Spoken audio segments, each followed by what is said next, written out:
Arshan iyo waxgaradkan oo saaka warfidiyeenada kula hadlay gudaha magaalada Boorama ayaa markii ugu horeysay waxay cabasho u gudbiyeen madaxweynaha Jamhuuriyadda Soomaaliland wasiirka arrimaha gudaha maamulka gobolka kan degmada Boorama kuwaasi oo ka cabanaya mas'uuliyiinta biyaha shirkadda ee Shaba oo ay sheegeen in dhulkoodii ka qaadanayso waa sida ay hadalka u dhigeen cuqaashan iyo waxgaradkan oo halkaasi ka hadlay ayaa waxay yiraahdeen anaga oo cabasho u taagan beesha baabaraadin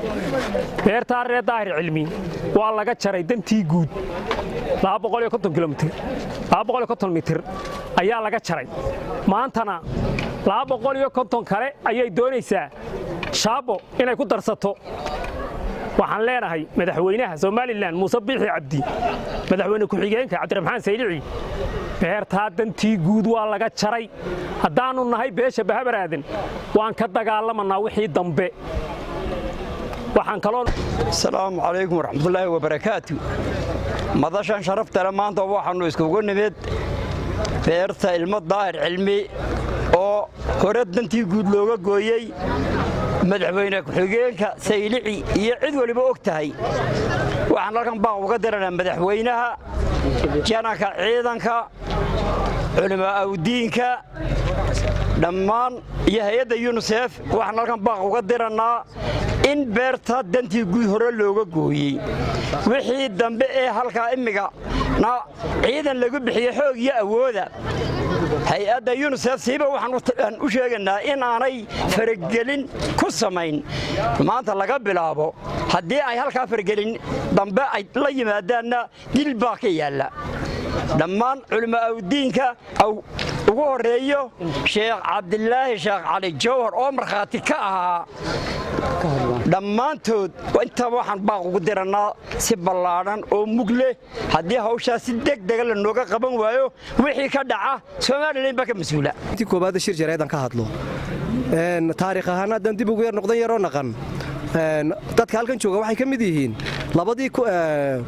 muxuu ahaa 29kii markii magaalada Boorama la iscuunayay dadkii mujaahidiinta magaalada soo gurmadaan ka mid nahay xamisho inay dhibaato ka timaado waayo walkii magaalada maxaa biyo ka yimaanayeen haddaba markaa waxaan doonaynaa cid kastoo arintaasi khusayso in si degdeg ah looga hawl galo oo xaqa iyo dhibta meesh ka jirtan wax laga qabto asalaam dawladdu way og tahay gobolku barasaabkan cusub oo si qaldan loo geliyay ayaa ka dambeeya maanta waxaasi inay ku dhaqaaqdo Shaba oo shaar dawladda soo xirato barasaabka ayaa shaarkiisi gashatay tiimbaro meeshu ma habaan ku leeyahay adeero meel eeyar la iska qaadan karo waxba hore uga ma ogid wixii ka soo dhacay Boorama haday culimii caamaba ka gurman weydana waxa biyo cabi karaa ma jiro annaguna hadaan kacno sidaan ku fadhiisanaa way adag tahay marka intaan Boorama isla basbeelin maatidu anay biyo beelin beertayada biyo ka yimaadaan adeer annaga qaadan maayo dhulkayaga Boorama biyo cabi mayso waxaan u sheegayaa dawladda gurmad inay wasaaradda arrimaha gudaha iyo madaxweynaha ku xigeenku soo farageliyaan annaga iyo tiimbaro iyo shirkadda Shaba meesha shaarka dawladeed u xiratay inay soo kala gaadhaan doona hadii la soo kala gaari waayo wixii ka dhaca iyada ka mas'uula barasaabka waanu tagnay anagoo odayaal badana uu nala ballamay wuxuu yiri meeshaan tageynaa maalinta salaasada abuu yiri waan israacnay halkii baan ugu tagnay raggii markaa nala socday waxa kamid ahaa Allahu naxariistay Suldaan Ibrahim Jaamac Samatar waxa kamid ahaa Taajaro waxa kamid ahaa Abshir Xayd ba kamid ahaa suldaanka waxa kamid ahaa Suldaan Ibrahim ba kamid ahaa rag badan oo caynkaas oo aan hadda soo koobi karin uu nala eegay intii beerta laga bixiyay diirka lagu xidhay 100 iyo 250 kii baan aragnay intii la cagabtu salaxday ee soo la kala dhigayna waan aragnay waan wada hadalay wuxuu yiri ma wixii Shaba iyadoo halka ka baxdo nagu yiri Shabo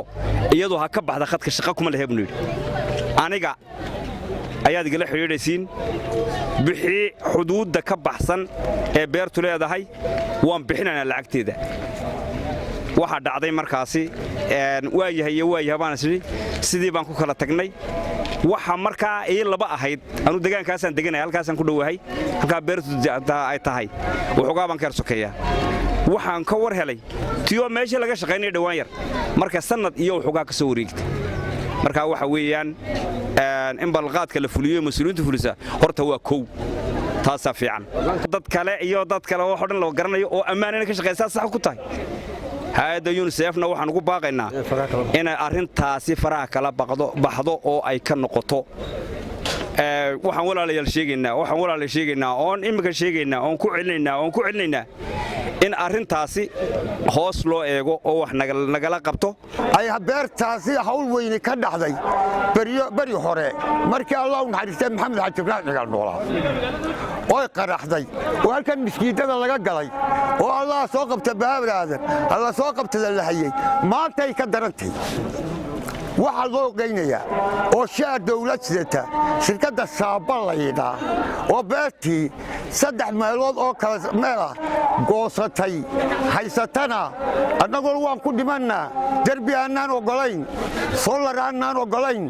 oo dadka lihaanay ogolayn iyaa la dhigay waxaan ka baaqanaa in arinta wasaarimada gudaha madaxweynaha arimaha ciidanka nabadgelyada jananka ayaanu sheeganaa inaan la noo adeegsan ciidanka nabadgelyada Shucayb Maxamed Kaan Shucayb ee telefishinka caalamiga ee Bulsho magaalada Boorama.